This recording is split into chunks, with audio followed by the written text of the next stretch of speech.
Yeah, new parent. Ooh. Hello and welcome to Cognitions Speaking the Unspeakable with JP and Stacy D. I'm JP Craddock and I am here with the one and only, the lovely, the divine Miss Stacy D. Hey. The D just got here, y'all. So you gonna tell all our business like that, JP? The D's making a habit out of running late, everybody. I'm just saying. Okay, coming up on the show today, we have the question of the day, which is, what are the symptoms of anxiety disorder and how is it diagnosed? Now, this is an oversight on our part. We have diagnosed everything. How did we miss this? I don't know. And I'll talk about, hello, okay. And I talk about anxiety all the time because I have anxiety. I'm so glad you said that because you the guinea pig. I'm the guinea pig. For the assessment today. I know. Actually, what I was going to do is say who in this studio has the most anxiety because they need to be the guinea pig. But I knew it was probably you because Mr. Walker and the professor are a little too chill. And they halfway retired. They a little too. Yeah, I'm trying to get there. They a little too chill. Okay. Yeah. Unless when we get ready to go, then the professor talks us all the way out to the car. Aside from that, they too chill. Okay, so the D, look at that look on his face. The D is going to be our guinea pig for those of you who think you may have anxiety. We're going to assess and diagnose it. And so you can go to our Facebook page. There is a diagnostic tracking form, but this is going to be pretty simple. If you want, just have a sheet of paper. We're going to go through it. You write down your numbers, and then I'm going to help you to score it. Okay. So we're going to see what the D's level. It's pretty high. We already know. Well, we don't know. I know. We're gonna do see exercises. Okay, so we have that coming up in a little bit on the show. We usually get to the question of the day around the 30-minute mark. Okay, but before we get to that, let's get to our check-in. D, are you hearing? It's like a little echo. Am I echoing? I think it's just you. Okay, go ahead, D. But you have the raggedy ones. Well, okay, check in. I just want to give props out to one of our good friends, Terry Mason. Who set it off. She set it off this weekend. It was lovely. It was over the top. Met a lot of good people. It was just lovely. Yes, Spruce is the agency that Terry Mason owns. She owns it with Genuine and Soleil. And they celebrated the anniversary of their opening. I think it was the 15 year anniversary. Yeah, because you missed the 10 year. You got in trouble for that. Did I miss that? Yeah, you missed it. That's not like me to miss anything. You did, though. You got in trouble. I probably was because your sick. only excuse was no, you were tired. I would never miss something because I'm tired. You got in trouble because you was on the do not disturb list for a minute. You have known me for like over 30 years. Okay. Do we need to call Terry? No, we don't need to call her. But that doesn't even sound like me to miss something. Because me and Inga was there. That is not like me to miss something because I'm tired. I show up tired. I've been tired since 1987, since I moved out of my mama's house. I couldn't have missed something because I was tired. You said you were tired. The kind of tired like celebrities when they be fatigued and they end up in the hospital. I might have been in the psych ward. So now you're saying you a celebrity? I might have been. I'm saying I was in the psych ward. I might have been hospitalized. It was fatigue. Okay. But you did miss it and you were in like major trouble. That's a lame reason to miss something. You did. For those listeners out there who know me, y'all know I don't miss nothing important. And I've been tired since 1987, since I moved out of my mama's house. I know, right? It makes you really worried. And then we're going to do a birthday shout, but everybody don't get upset if we don't do you a shout out. And the only reason why she getting a shout out is because it popped up on my timeline. Our girl, Kelly Ruff. And you was better her be looking birthday at us too. yesterday. Yes.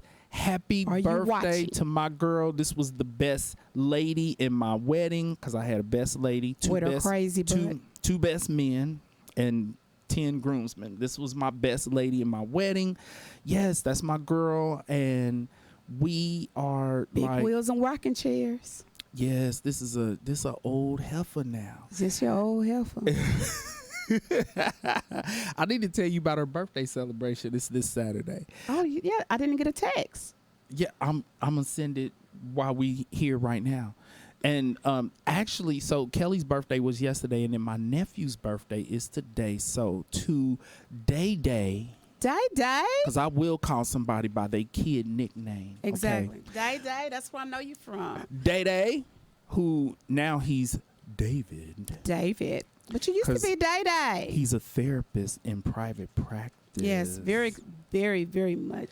Yes, who specializes in PTSD. He has a full practice doing evidence-based practices because, you know, that's how we do it for PTSD. So I ain't saying happy birthday to grown David. private practitioner David. I'm talking to Day. Day. I'm talking to Buddha Day. Daddy, happy birthday. He's old.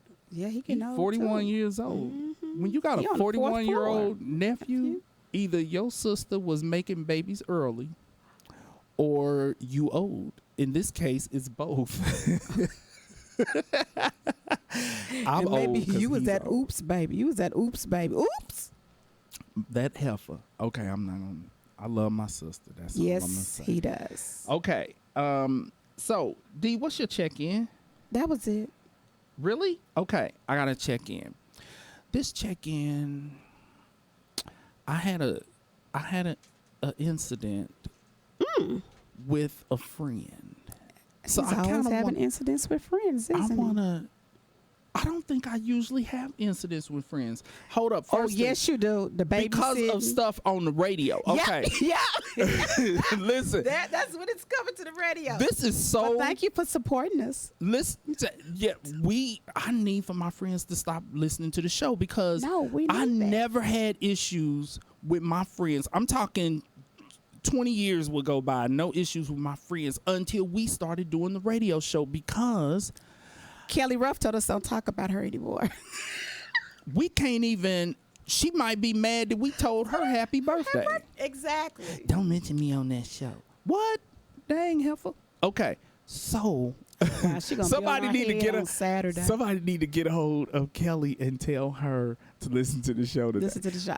Cause we talked about you on the show because it was your birthday. It's so your birthday, like, chick. shut up and suck You it the up. birthday chick. You the birthday chick. But since we started the show, yes, I have had some issues with friends because I will say more than something one. that is the honest to God's truth. I admit that sometimes I probably keep it a little too real. And so, but I've gotten better. I think I've gotten better. And here's my point. Even when friends have gotten upset over something that I said on the radio, we get over it. You know, like the babysitting thing. I just called that. I said, Heifer, look, you still pissed? Because get over it. Get over it. Because I'm over it. And so we're over it. And we was over it. Because when you've been friends with somebody For so long. for like 3 decades. Wait a minute. Y'all not even friends. Y'all like brothers and sisters because the kids call them auntie and uncle. Yes, So I'm y'all Uncle brothers Gerald. and She's sisters, Aunt. yeah. Yes. Y'all And brothers and sisters. here's my message to those in our age group who have lifelong friends, because sometimes we have to give our friendships a little bit of a tune up. And so that's what I'm offering today. My message today is if you have been friends with somebody for 2 or 3 decades, the weight of that friendship is supposed to far outweigh, think about it like a scale, it's supposed to far outweigh any little conflicts that y'all get over. Little conflicts. Not messing with my husband But the or 20 your and, brother. the 20 and 30 year friendships, they don't tend to do those No. kind of things. They don't betray Shouldn't. each other. If you've been friends with a fool for 20 or 30 years, they're not going to betray you by screwing your Nothing like husband or that. your wife. So the Shouldn't.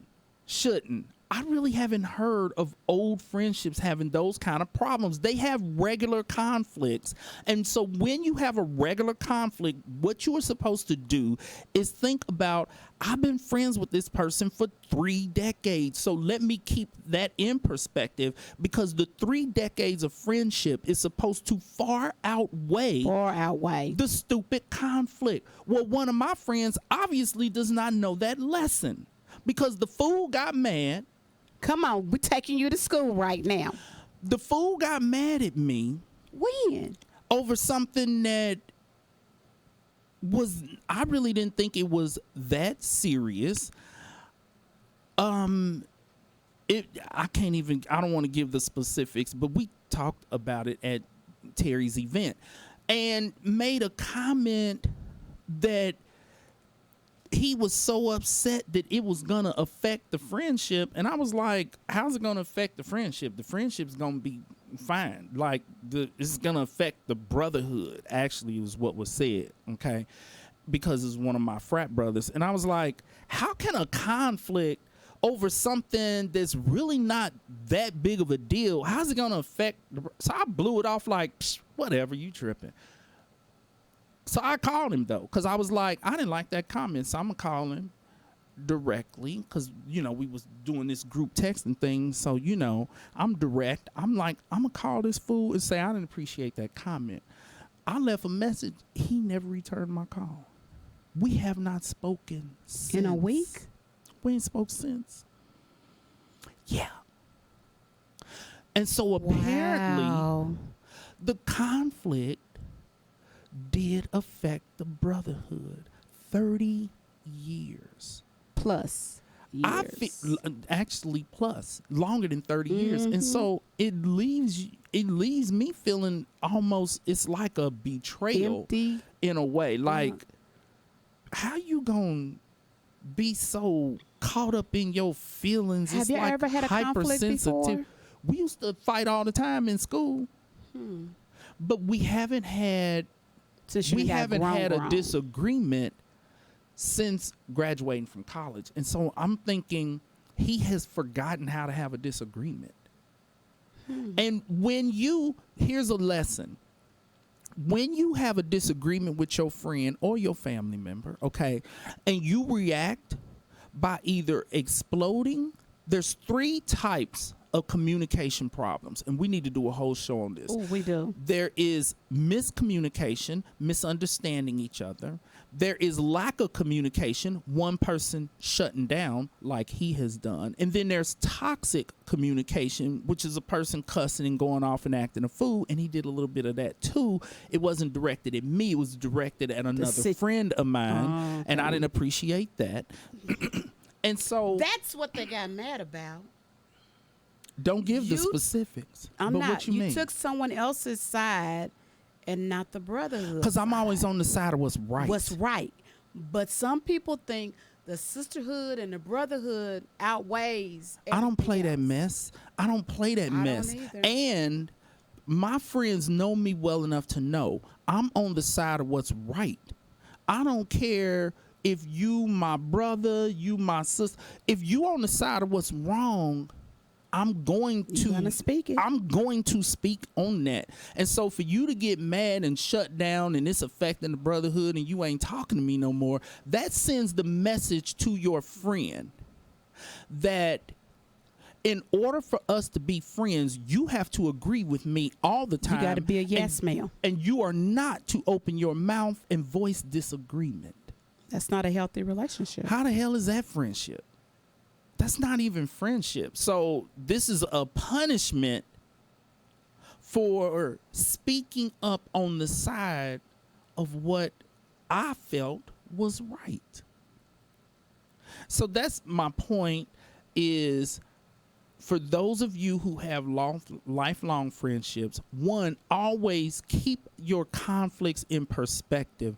No conflict that you are having is supposed to outweigh 20, 30 years of friendship. And when you have a conflict and you remember that it's falling under these 3 types of communication problems. Can you say those again for us, JP? Miscommunication, lack of communication, and toxic communication. And you definitely should not be getting toxic, cussing each other out. You've been friends for 20, 30 years. If you've been friends for so long, exactly. Right. And so when you shut down on a person and decide that you ain't going to talk to them, it's passive aggression, like you punishing somebody for speaking their mind, and that's a problem. So that's my check-in for today. We have discussed this before. This is earlier in our shows. Then why am I having to cover this again? Obviously, he missed that episode. What is the common denominator? What do you mean, D? What? How am I I do not typically have conflicts with my friends. I don't. But You and I have never had a conflict. you got mad at me once. I just was like, D, get over it. What I get mad about? See? You got over it. But I'm not everybody reminding sounded you. got sensitive since I hit the 5th floor. They said I'm You going were through being the, hypersensitive. Yeah, everybody's saying that about And you me now. thought you was going to talk crazy, but I was like, I ain't talking to you no more I about thought I was this. going to talk crazy. I was not. You got mad. I said something that was the honest to God's truth. I kept it too real for the D. And you got mad, and I was like, get over it. And I just carried on like Because we're literally like nothing 40 happened. years in. Almost 40 years. And so I wasn't paying attention to you tripping. I was like, okay. Was it since I've been 50? In the 50s? It was last year. Oh, everybody say I'm sensitive. I'm hot and cold. They say I'm going through the change. You are We're gonna blame it on the change. I think it's a positive thing that you are more sensitive. than Really? me. I hate it. It's sweet though. You Oh have my a God! Like you have okay. a sweetness. So I talked to my dad. What If I your don't daddy talk say? to him on Saturday, I talk to him on Sundays. So this Sunday I called and he didn't answer my call, and he didn't call me Monday. He didn't call me Tuesday. Oh, I know you. Your sensitivities So came then I out. called Wednesday, and I left him a message talking, this is me. And I just hung up. Because by that time, I'm like in full-fledged tears. Oh, Lord. The D.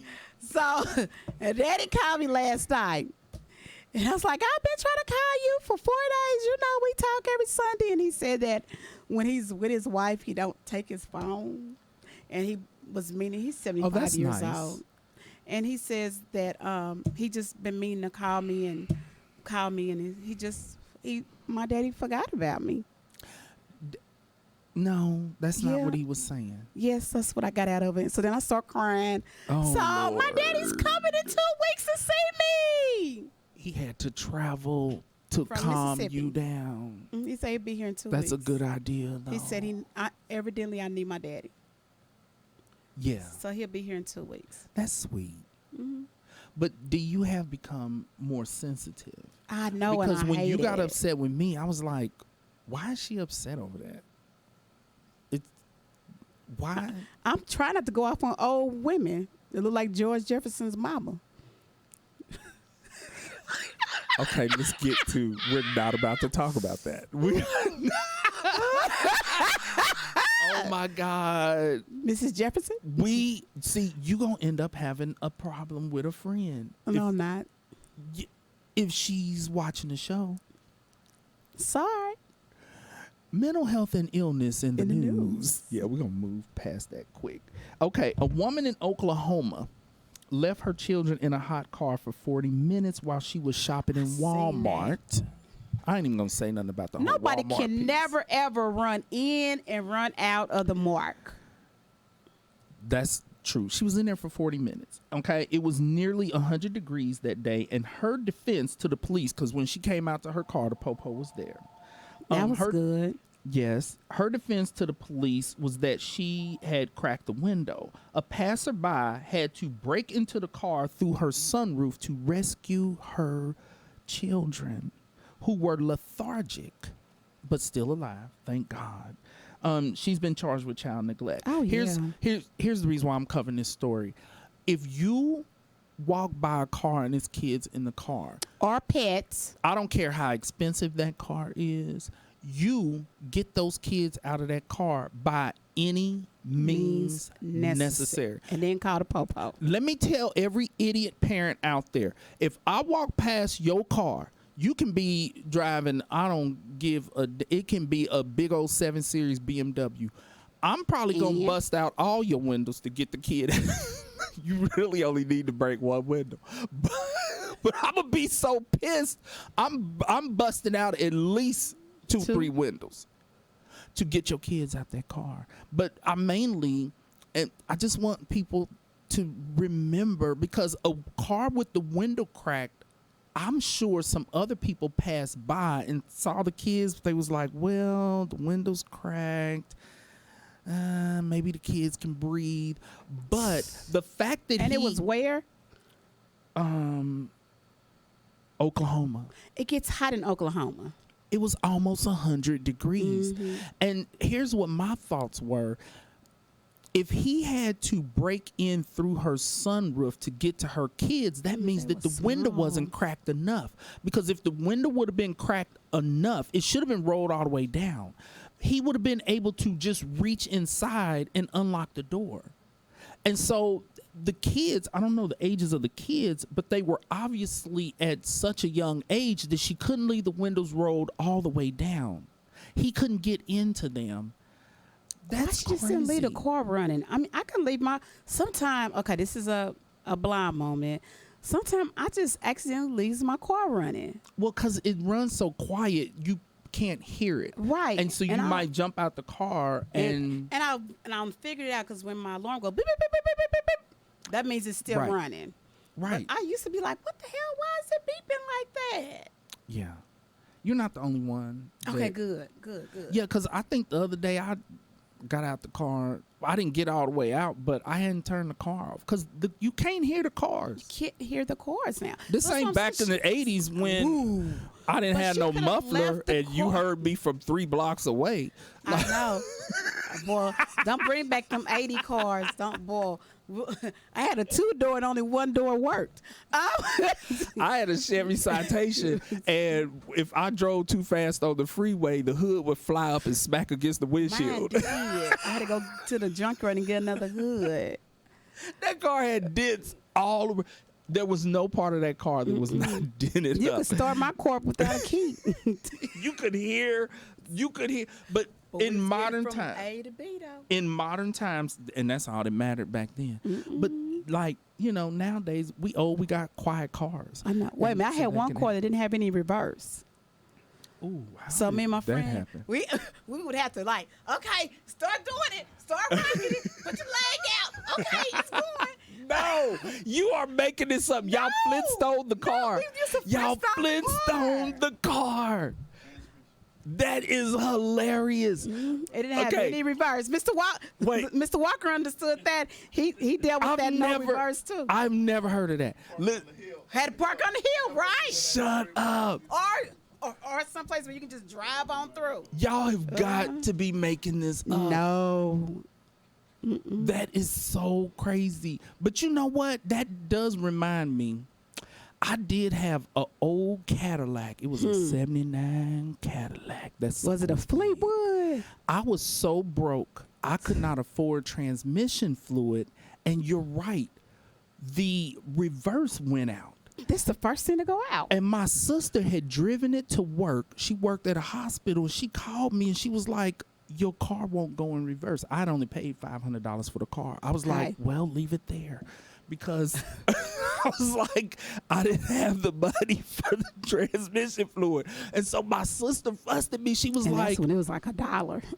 She was like, why didn't you just ask me for some money for transmission fluid? Are you serious? Because that sucker purred. Let me tell y'all something about a caddy.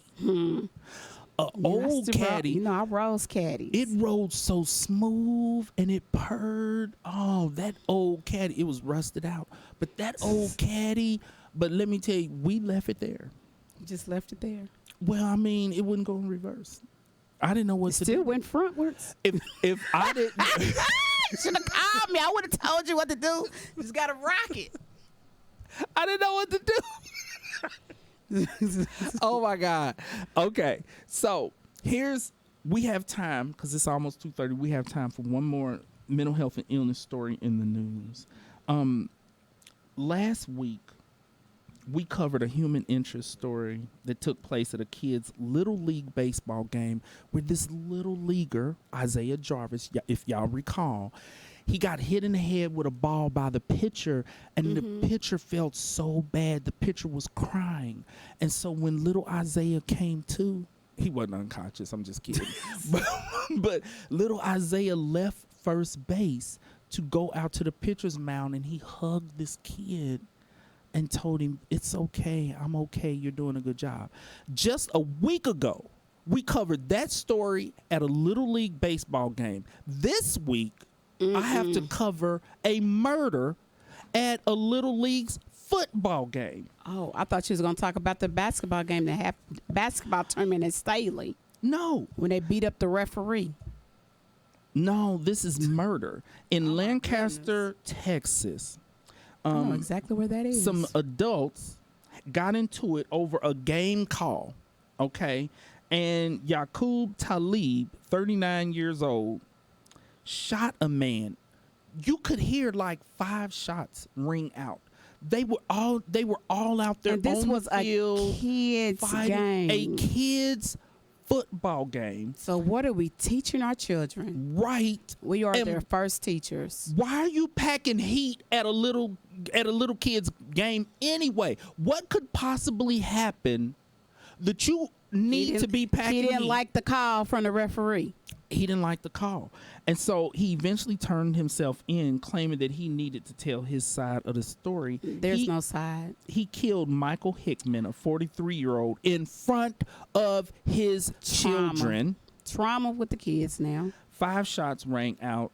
The victim leaves behind a wife, 3 children, and 3 grandchildren. That's terrible. That just goes to show the stark contrast from one week to another. Last week we was all warm and fuzzy, feeling all good because the babies were a model example of humanity. Yes. And this week we got to talk about adults acting a fool and killing at a Little League football game. All full. Okay, I'm gonna cover one more, and then we're gonna get to the question of the day. A dog contracted monkeypox. Okay. Ooh. After sleeping in bed with its owners. Ooh. This occurred in France. The 2 men tested positive for monkeypox. And the dog somehow ended up with the monkeypox. Now, this is why I'm covering this, because the vaccine is available to people based upon their sexual activity. Okay, question. Is it a vaccine or is it a shot? I got this from Headline News. They said vaccine. Okay, because sometimes, COVID is not a vaccination. It's a shot because you can still catch COVID. Vaccinations Isn't it still considered a vaccine, though? It shouldn't be, because vaccinations are you don't catch It's a shot. It's in shot form, but it's still a vaccine, D. No. It just isn't totally effective. Exactly. So it's not a vaccine. It's a shot. But I don't think any vaccines are totally effective, are they? Yeah. No vaccine. When we was little and we used to get the mumps, measles, rubella, we didn't catch that stuff. Okay. The polio shot, when they had the polio, we didn't catch none of that. That was obsolete. And the problem now is that so many parents is not letting their children get those vaccinations now. Yeah, that's true. That's well, let's talk show. about this monkeypox thing. The vaccine, D, they call it the vaccine, is in short supply. And so the only people who can get it are people who meet this criteria in some states, meet this criteria, multiple sex partners within the past 2 weeks. If you have not screwed a lot of people in the past 2 weeks, okay, it can't be stretched out over your whole life. So those of you who have had sex with 29, 30, 40 people over the past couple of years, we're not talking about you. You people are professionals who probably make money for your sex. We talk about people who are just like regular screwing a bunch of people in the past 2 weeks, multiple partners. But here's the thing. We talked about this last week, that monkeypox is not exclusively a sexually transmitted disease. And people are being overly, I don't know, getting too comfortable and feeling too safe, like, well, that's a STD and I ain't been having sex with a bunch of people. That's not true. The dog was just laying there. And what we talked about last week on the show is that if you sit in a chair that someone with monkeypox has sat in, you can get monkeypox. You can catch it. Okay. And so this poor Clorox dog wipes? get what? We didn't wipe down our chairs. They're cloth. I think we're good. What about this part? Well, we just got monkeypox from that. They was in the bed on sheets. Right. That's Well, close. I mean, we just got monkeypox in the station because Mr. Walker ain't wiped down the arms of these chairs that are leather. Okay, so if your dog can get monkeypox from just laying on the same sheets, people, please be careful about this monkeypox things. Like, it's a situation. All right. Question of the day. What is anxiety disorder and how is it diagnosed? Now, this is what we're going to do because, we don't play up in here. Okay. I am going to do a brief assessment called the GAD-7. Okay. Say it again, please. The GAD-7. GAD stands for Generalized Anxiety Disorder. And this is an evidence-based assessment. Evidence-based practices are therapies and assessments that have been tested, and proven to be reliable across multiple studies, okay? So we're going to do this GAD-7 because it's only 7 questions. It's short, it's brief, okay? Now, so for those of you out there who think that you might have a little bit of anxiety, you've been stressed out, you like, I might have anxiety disorder, just write down your numbers as I go through this, and then we're going to help you score it and then tell you your level of anxiety. For those of you who score high enough, because a lot of therapists just use this to diagnose, I like to be a little more thorough. And so I use this as a pre-screen. And so if a person meets the criteria with this, then I go ahead and do the full assessment. Now, the D is our guinea pig because she thinks she's stressed out. She thinks she has a little bit of anxiety. Okay. Last time she thought she had ADHD, she was absolutely correct. So she's most likely correct because she know her. Okay. I know me. But let's roll through it. And D, are you ready? Let's go. Let's go. And we got the DSM here because Our we don't Bible. play around. We do not play around. We officially diagnose things from the Diagnostic and Statistical Manual Mental Disorders up in here, okay? This ain't get on Google and see what Junebug and Cletus put on there and then you diagnosing yourself. We don't do it like that, okay? And I told y'all, stop diagnosing yourselves from the internet. Stop it. All right, D, are you ready? I'm the only one to diagnose myself and then tell my doctor. Well, you have an MSW, Yeah, so I can you tell can 'em. diagnose yourself if you want to, okay? All right, question number 1. Feeling nervous, anxious, or on edge? Not at all. Several days. And these questions are over the Tell me what past the 0, couple of 1, weeks. 2, Okay. Yeah. And so 0 is not at all. 1, several days. 2, more than half the days over past 2-week period. Or 3, nearly every day. 3. D, what's your number? 3? Okay. Number 2, not being able to sleep or control worrying. 3. Not at all is 0. Several days 1. More than half the days is 2, and nearly every day is 3. So if you all are feeling it like the D, put 3. Okay. Number 3, worrying too much about different things. 0, not at all. 1, several days. 2, more than half the days. 3, nearly every day. Let's do a 2. Worrying too much about different things. Two. You give that a 2. Okay. Trouble relaxing. 0, 1, 2, or 3. 3.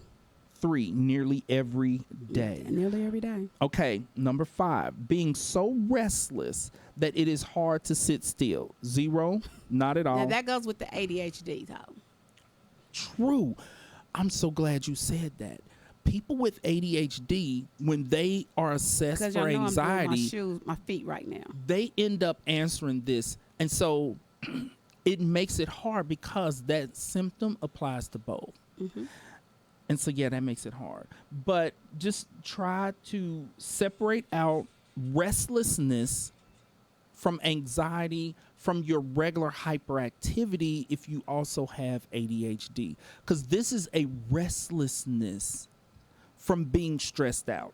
And so that's a 3. That's a 3 nearly every day. And remember, you all, 0 is not at all. 1 is several days. 2 is more than half of the days, and then 3, as the D said, is nearly every day. Nearly Okay, every day. number 6, becoming easily annoyed or irritable. 0, not at all. 1, several days out of the 2 weeks. 2, more than half the days, or 3, nearly every day. Easily Almost annoyed. every day. Nearly every day. Yeah. You irritated nearly every day. D. I work with people. Yeah, 3. Okay. And number 7, feel it afraid as if something awful might happen. 0, not at all. 1, several No. days. 2, 0. 0 for you. For the rest of you, 2, more than half the days, and 3 is nearly every day. Okay, so here's what you do. Add up your numbers, okay? Now, the assessment on our page, it's in columns where you go through and you add it up. And so for the D, we got a 0. So, we have 1, 2, and then we have 1, 2, 3, 4, 5 3s, which is a 15. 15 plus 2 equals 17. Here is the results. Here's the scale. Okay. If you scored a 0 to 4, that is minimal anxiety, which does not meet the criteria for the diagnosis. A score of 5 to 9 is mild anxiety. A score of 10 to 14 is moderate anxiety. And a score of 15 to 21 is severe anxiety. The D. Have severe anxiety. I know. She actually is correct. She has anxiety. Okay. And so we need to be doubly sure, okay? Because even though that's an evidence-based assessment, that don't mean that JP is totally satisfied. JP's not satisfied. I got to take it to the next level. We Next level. We got to do the full assessment to be sure. Okay. So here's the full. Okay. Mind you, we're still assessing the D. We're still. And actually, for those of you, if you scored in that range with the D, you really don't need to do any more. You don't need to assess any further.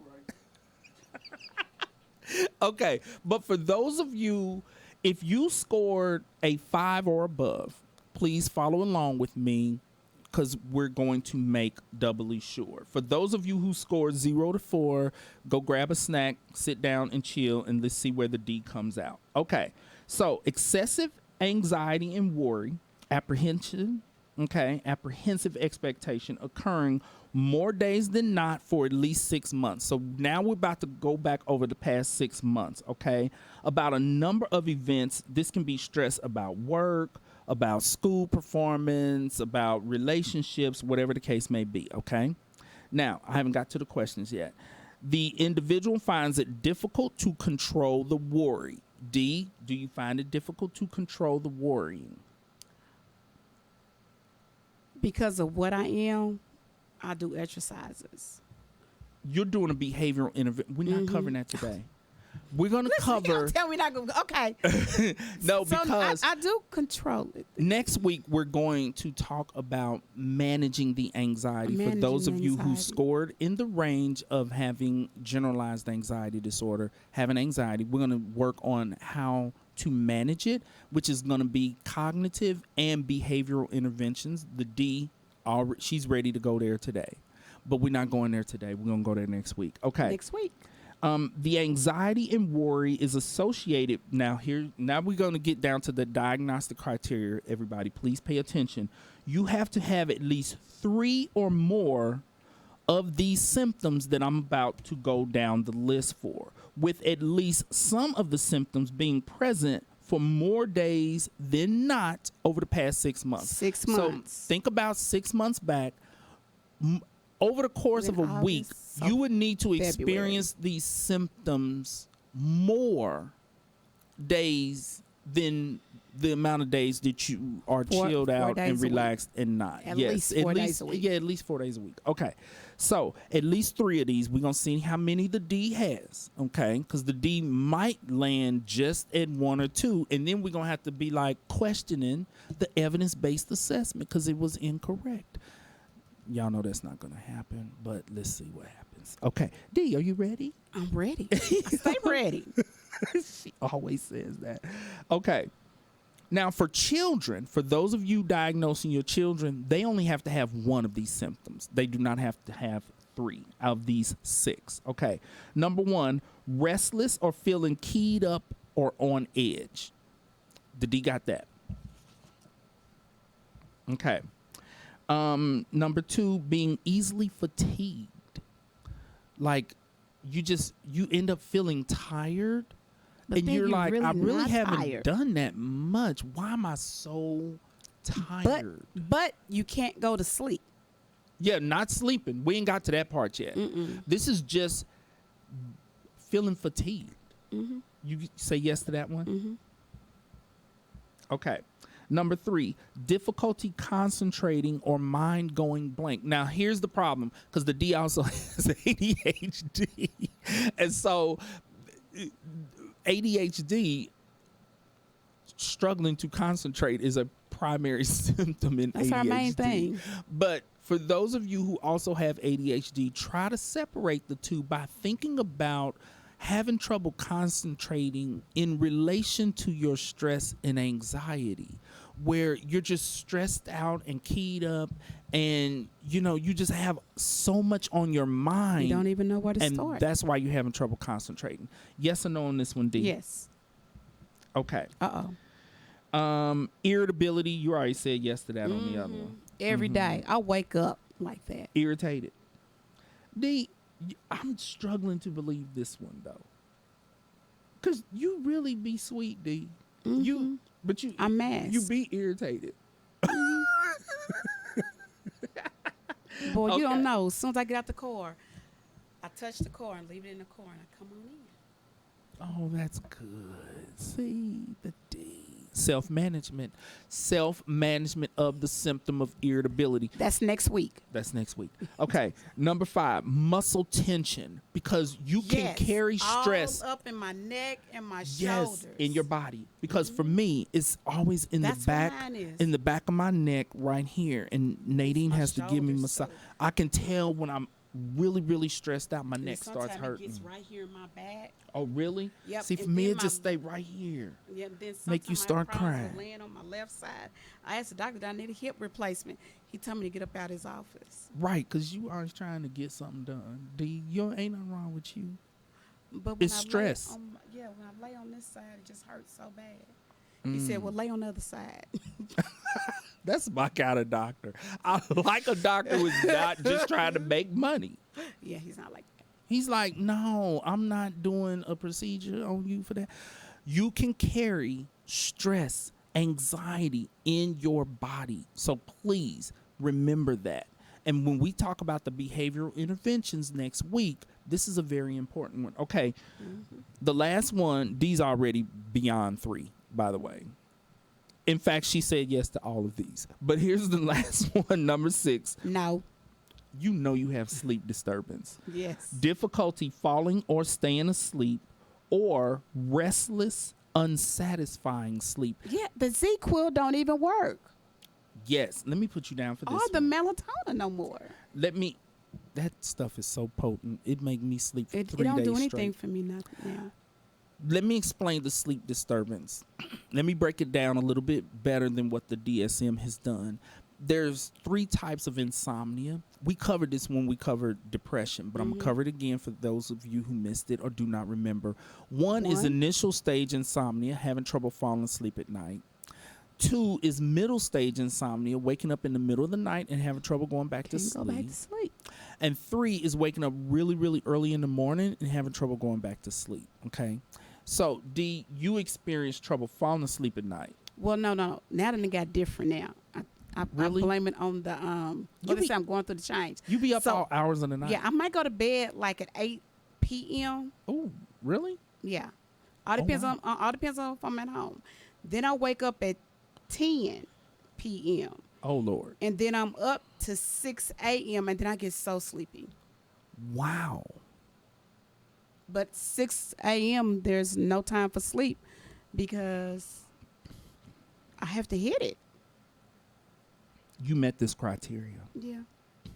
And our friends, I don't text my friends, I call my friends anymore because everyone don't like me when I start calling and texting things because I don't remember things and everybody else is asleep. Well, you guys should turn off your phones then. It'll never bother me. I know, because you be up right along with I'll me. be sending the text. You and Sasha. I will text you at 3 o'clock in the morning. The only person I don't what? is Terry. Because she will literally wake Cuss you up. out. Yes. And then she can't go back to sleep. Yeah, yeah. But most of my friends, they don't have their phone on. So they just get the text in the morning. Except for me. The Because I DB up. text back. I text The DB back. up. You and Lil John. Me and Lil John. Y'all be up. Okay. Johnny, be quick. Johnny Quick. Okay. So if you had at least 3 of those symptoms, okay, you have met the criteria, but there's a little bit more to be sure. There's more. The anxiety, worry, or physical symptoms cause clinically significant distress. I'm going to explain what that means. Or impairment in social, occupational, or other important areas of functioning. What this means is in order to be diagnosed with something, you not only have to have the symptoms of that, but you also, it has to be negatively affecting your life.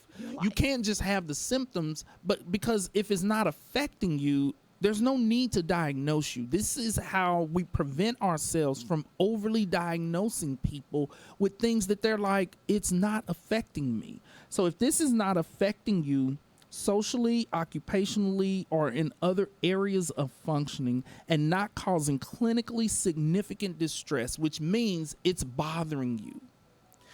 If it's not bothering you at all and you are shocked right now that you met the criteria for this, you wouldn't be diagnosed with it. For those of you who are like, I knew all that. I've been feeling all of that. I knew. Mm-hmm. Then yes, you meet the criteria. The next one is the disturbance is not attributed to the physiological effects of a substance. Meaning, if you are experiencing these symptoms because you high as a kite, that doesn't count. Okay? Get off drugs. Totally different. The next one But is... a lot of people be self-medicating though. And the drug will flip on them. True. Because they're chemically unbalanced. Yeah, self-medicating, using drugs to alleviate these symptoms. But in that case, the symptoms came first, so you meet the criteria. Meet the criteria. For those of you who had no symptoms of anxiety, but then you start taking that edible or whatever it's called, the edible, and now you want to jump off the wall and you can't stop. It was the drugs. Exactly. And I'm glad you mentioned edibles because with marijuana for a lot of people can have a symptom of paranoia. That's right. They get high and they get real dang paranoid. They get paranoid. They be paranoid. And it's from the weed. And because you're taking a trip, marijuana is not only classified as a depressant the central nervous system, but it's also classified as a hallucinogen because that paranoia is a symptom of psychosis. But psychosis and anxiety and agitation run together hand in hand. And so, as the D was saying, and as I'm saying, if you only have anxiety symptoms because of a drug of some sort, you just need to quit getting high. You don't have put them down. Anxiety disorder. Okay, and the last one is the disturbance is not better explained by another mental disorder, meaning if, there are other diagnoses that have anxiety as a symptom of that diagnosis. In that case, you go with that diagnosis, okay?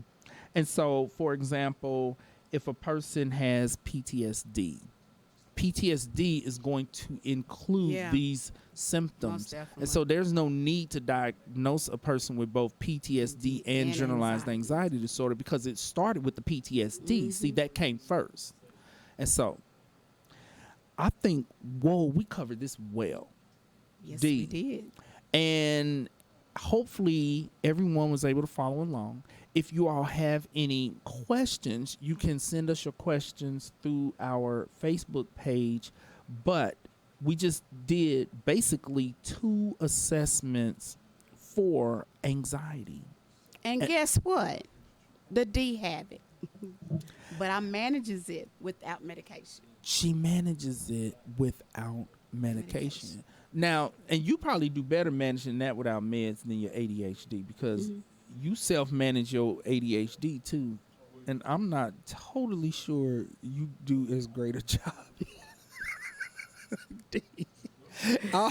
I'm not sure that your version of self-management counts as effective self-management. Well, we got Mr. Walker and the professor all in the background talking. On their phone. On their phones. It just gets me. My mind just go over there. It sounds like we're in a quiet studio. They're back there eating, talking, shooting the breeze, like phones ringing. I mean, we missed the comments. We always miss the comments.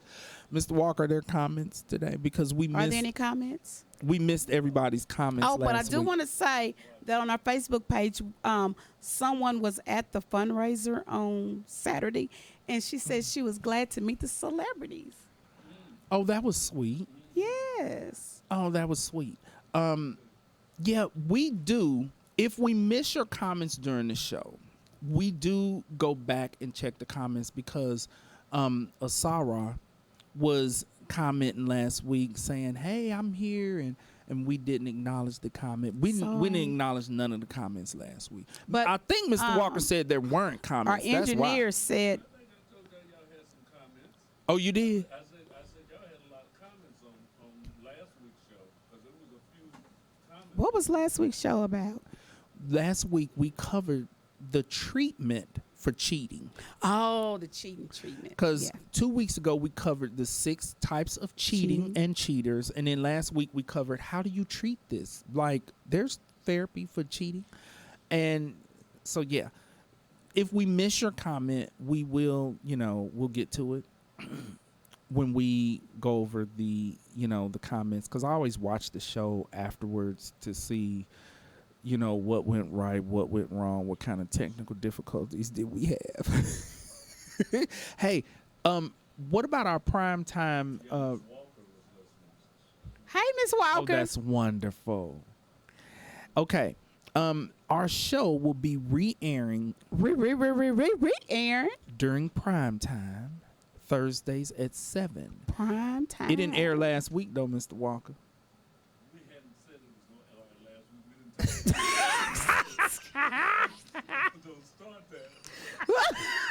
Well, this week we will be on again at 7 p.m. So please come in and join us. Yes, and what I will most likely do is be watching it, and so if you comment during that time, I'm gonna just immediately respond to the comment. Can we get monkey pops from these headphones? These okay. You know what we need to cover? A friend of mine. Actually, we can. You can get monkeypox from anything. Yes. And we're going to cover, because I do have an article that covers, I think, the 6 ways that you can contract monkeypox, because everybody's focusing on only one way that involves your genitals. You can catch monkeypox without pulling out your genitals and putting them somewhere. And we do need to cover that. We really do. Yeah, we need to cover that. And there was something else that we needed to cover that we never got around to. Herpes. We have to cover herpes. It is a new epidemic on the whole herpes front. We're going to cover herpes. And I'm kind of wanting us to come up with something. A lot of my herpes clients are isolated. They are struggling to connect, and they kind of need support. I'm thinking about doing a Herpes support group. herpes, a STD support group, mainly focusing on those STDs that are incurable. And so, what do you think, D? I Should think that'd be that? good. I think you should do that. Because they need support. I'm not going to call it that, though. I'm going to put it under the category of like, because I'm also about to restart some anxiety and depression groups. I'm just going to put it under the umbrella of that because I want it to be really private. But when people call, I'm going to let them know this particular anxiety and depression group is actually a specialized group for STDs because they need more support. They do. They really do. And so I'm going to be, working on that this year also. That is our show for today. Thank you all for joining us. And remember, worry about nothing. So you don't have anxiety. and pray about everything. Bye-bye now.